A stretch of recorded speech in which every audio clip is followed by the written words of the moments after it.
पंतप्रधान नरेंद्र मोदी दीक्षाभूमीवर आता पोहोचलेले आहेत। पंतप्रधान नरेंद्र मोदी नागपूरमध्ये दाखल झाल्यानंतर सुरुवातीला पंतप्रधान नरेंद्र मोदींनी रेशीमबाग मधल्या आरएसएसच्या कार्यालयाला भेट दिली।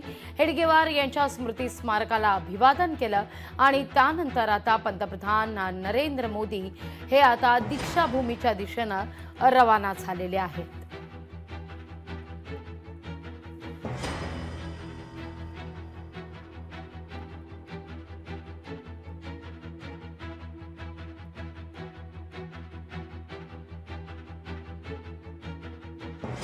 ही काही वेळापूर्वीची दृश्य आपण पाहतोय, ज्यावेळी पंतप्रधान नरेंद्र मोदी यांचा हा ताफा दीक्षाभूमीच्या दिशेने मार्गस्थ होत होता। तर हेडगेवार यांच्या स्मृतीस्थळी अभिवादन करण्याकरता पंतप्रधान नरेंद्र मोदी दाखल झाले होते, तेव्हाची ही दृश्य आपण या क्षणी पाहतोय। आता पंतप्रधान नरेंद्र मोदी यांचा हा ताफा दीक्षाभूमीच्या दिशेने रवाना झाला आहे।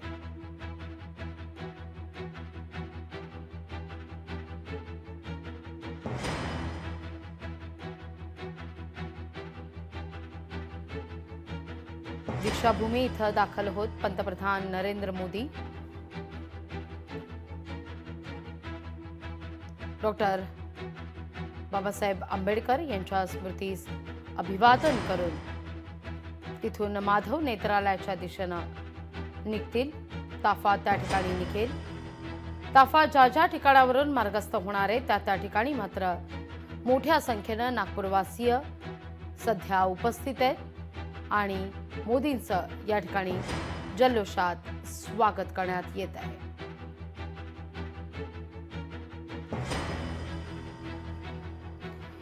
या सगळ्या विषयी अधिक माहिती घेऊया आपले प्रतिनिधी ज्ञानेश्वर पवार यांच्याकडे। ज्ञानेश्वर, काय अधिक माहिती या सगळ्या संदर्भात? पंतप्रधान नरेंद्र मोदी यांचा ताफा आता कुठं पोहोचलाय?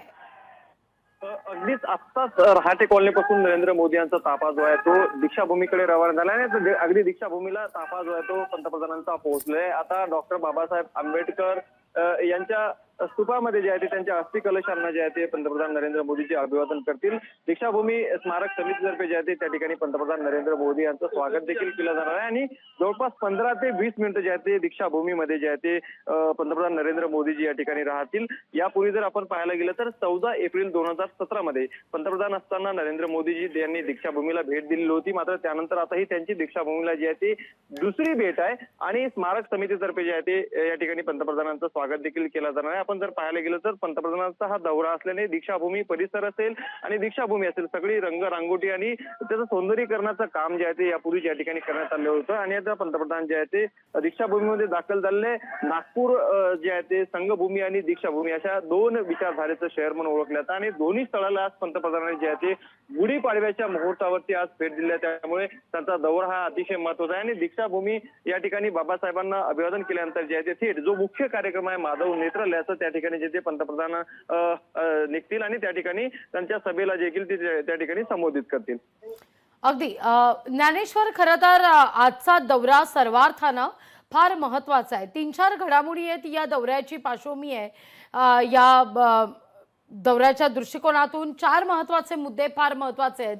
काही दिवसांपूर्वी नागपूरमध्ये झालेला हिंसाचार, त्यानंतर सुरू असलेली चर्चा, दुसरा सगळ्यात महत्त्वाचा मुद्दा पंतप्रधान नरेंद्र मोदी इतक्या वर्षांनंतर आरएसएस कार्यालयाला भेट देणं, या ठिकाणी मोहन भागवत आणि पंतप्रधान नरेंद्र मोदी यांच्यामध्ये होत असलेला संवाद, तिसरी महत्त्वाची बाब, चौथी महत्त्वाची बाब आणि सगळ्यात महत्त्वाची म्हणजे आता ही दृश्य आपण ज्ञानेश्वर पाहतोय। पंतप्रधान नरेंद्र मोदी यांचा हा ताफा दीक्षाभूमीच्या ठिकाणी आता पोहोचलेला आहे आणि आता ठिकठिकाणी जल्लोषात स्वागत करण्यात आल्यानंतर पंतप्रधान नरेंद्र मोदी यांचा हा ताफा दीक्षाभूमीच्या परिसरात दाखल झाल्याची ही एक्सक्लुझिव्ह थेट दृश्य आपण या क्षणी पाहतोय। पण जसा मी उल्लेख केला ज्ञानेश्वर, या 3-4 घडामोडी आहेत या दौऱ्याच्या दृष्टिकोनातून फार महत्त्वाच्या मानल्या जातात। चौथा आणि सगळ्यात शेवटचा महत्त्वाचा मुद्दा म्हणजे लोकसभा निवडणुकीत आरएसएसनं बजावलेली भूमिका, त्यानंतर भाजपला मिळालेल्या जागा आणि विधानसभा निवडणुकीत वठवलेली RSSनं भूमिका आणि भाजपला मिळालेलं घवघवीत यश या सगळ्या घडामोडींच्या पार्श्वभूमीवर हा दौरा सर्वार्थानं महत्त्वाचा. ज्ञानेश्वर. अगदीच लागवी आपण लोकसभा निवडणूक जर पाहायला गेले तर काँग्रेस विशेष करून इंडिया आघाडीने जे आहे ते संविधानाचा मुद्दा जो आहे तो हाती घेतला. कुठेतरी भाजप जे आहे ते संविधान विरोधी आहे, बाबासाहेब विरोधी आहे असं दाखवण्याचा एकूणच त्यावेळेस प्रयत्न झाला आणि त्याचा फटका देखील भाजपला जे आहे ते आणि महायुतीला लोकसभा निवडणुकीमध्ये पाहायला मिळालं. विशेषतः महाराष्ट्रामध्ये जे आहे ते मोठी पिछेहाट जी आहे ती भाजपची लोकसभा निवडणुकीत झाली होती. मात्र त्यानंतर जे आहे ते विधानसभा निवडणुकीमध्ये संपूर्ण धुरा कुठेतरी RSSने आपल्या हाती घेतली आणि RSSचे प्रत्येक पदाधिकारी घरोघरी जाऊन जे आहे ते एकूणच इनडायरेक्टली म्हणा की भाजपचा त्यांनी प्रचार केला आणि त्याचमुळे कुठेतरी महाराष्ट्रामध्ये महायुतीला घवघवीत यश मिळालं आणि भाजपचे मुख्यमंत्री आज आपण महाराष्ट्रामध्ये पाहतोय. त्यामुळे अतिशय महत्वाची भूमिका संघाची जी आहे ती विधानसभा निवडणुकीत राहिलेली आहे हे आपल्याला नाकारून चालता येणार नाही. त्याचमुळे आणि कुठेतरी दुसरं तुम्ही जे सांगितलं की पंतप्रधान नरेंद्र मोदी जे आहे ते पंतप्रधान झाल्यापासून जे आहे ते संघभूमीला कधीच आलेले नव्हते. त्यामुळे दुसऱ्या बाजूने त्यांच्यावर जे आहे ते विरोधकांना टीका केली जात होती. आता पंतप्रधान जे आहे ते कुठेतरी संघापेक्षा मोठे झालेत का अशी टीका देखील होऊ लागली होती. कारण की आपण पाहायला गेलं तर पंतप्रधान नरेंद्र मोदी ज्यावेळेस गुजरातचे मुख्यमंत्री होते त्यावेळी अनेकदा जे आहे ते त्यांनी या ठिकाणी संघभूमीला जे आहे ते भेट दिली होती. यापूर्वी पंतप्रधान अटल बिहारी वाजपेयी असतील त्यांनी देखील संघभूमीला भेट दिली होती. मात्र पंतप्रधान नरेंद्र मोदी 2014 पासून पंतप्रधानपदी विराजमान झाल्यानंतर त्यांनी संघभूमीला एकदाही भेट दिलेली नव्हती. त्यामुळे त्यांच्यावर टीका केली जात होती. त्यामुळे अतिशय आता आपण पाहू शकतो की संघ जे आहे ते शताब्दी वर्षामध्ये पदार्पण करतोय. आज हिंदू नववर्षाचं आगमन होतोय आणि त्या अनुषंगाने आज संघभूमीला पंतप्रधानाची भेट जी आहे ते अतिशय महत्वाची आहे. त्यामुळे सांगण्याचा प्रयत्न आहे काय भाजप कितीही मोठा पक्ष जरी झाला तरी मातृसंस्था ही RSS आहे. त्यामुळे RSSचे जे काही रीतिरिवाज आहे जे ते नियम आहे त्या नियमानुसार जे आहे ते सर्वच कोणत्याही पदावर जरी गेला तरी त्या नियमाला जे आहे ते डावलू शकत नाही आणि त्या नियमानुसार जे आहे तो चालतो, संघाचा आदेश मानतो हे दाखवण्याचं एकूण ज्ञानेश्वर. पण फार एक महत्वाची बाब आजच्या दिवशी या ठिकाणी घडलेली आहे. या सगळ्या परिसरामध्ये नागपूरमध्ये काही दिवसांपूर्वी झालेला सगळा हिंसाचार ते सगळं प्रकरण आणि आज होत असलेला पंतप्रधान नरेंद्र मोदी यांचा हा दौरा या सगळ्या घटनांच्या पार्श्वभूमीवर नागपूरमध्ये मात्र एक है तो सेफ है असे बॅनर झळकताना दिसतात. खरं तर हीच घोषणा लोकसभा निवडणुकीच्या दरम्यान फार गाजलेली होती. आज मात्र जेव्हा मोदी नागपूरमध्ये येत आहेत त्यावेळी मात्र हा बॅनर लक्षवेधी ठरतोय.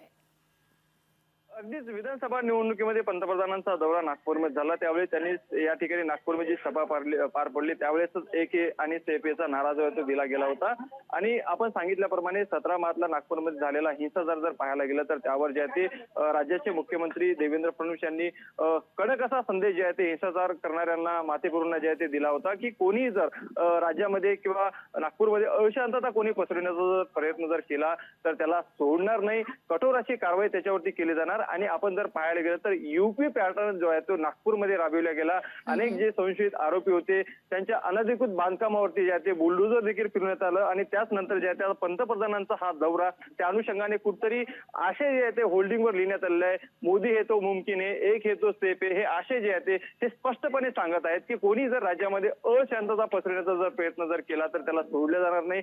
हे या आशयातून आपण जर या ठिकाणी नागपूरमध्ये विविध ठिकाणी जे लागलेले होल्डिंग असतील यावरती स्पष्टपणे दिसत आहे.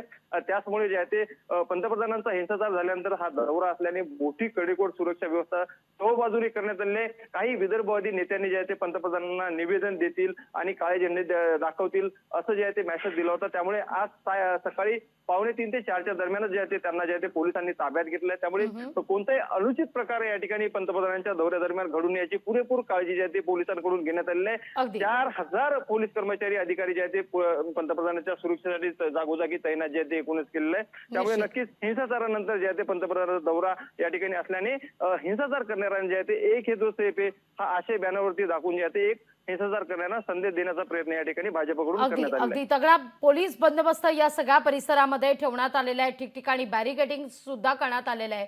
पण ज्ञानेश्वर सगळ्यात महत्त्वाचं म्हणजे जेव्हा भाजपचं सर्वोच्च नेतृत्व RSSच्या मुख्यालयात पोहोचतं त्यावेळी मात्र त्या भेटीची दिवसभर चर्चा रंगते आणि राज्याच्या राजकारणात हा मुद्दा फार महत्त्वाचा मानला जातो. ज्ञानेश्वर.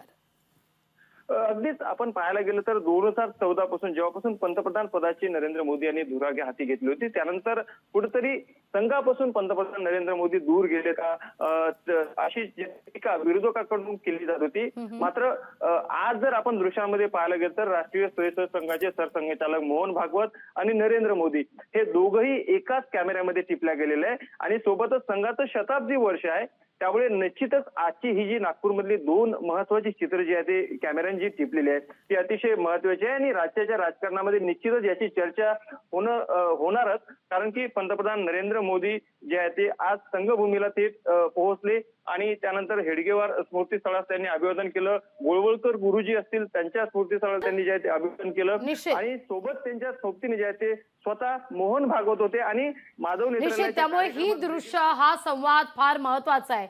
याच दृश्यांसह घेतोय अगदी छोटासा ब्रेक. कुठेही जाऊ नका, पाहत राहा लोकशाही मराठी, कारण आजचा दिवस सर्वार्थानं महत्वाचा. एकीकडे गुढीपाडव्याचा उत्साह, सर्वत्र चैतन्याचं वातावरण, तर नागपूरमध्ये पंतप्रधान नरेंद्र मोदी यांचा हा दौरा.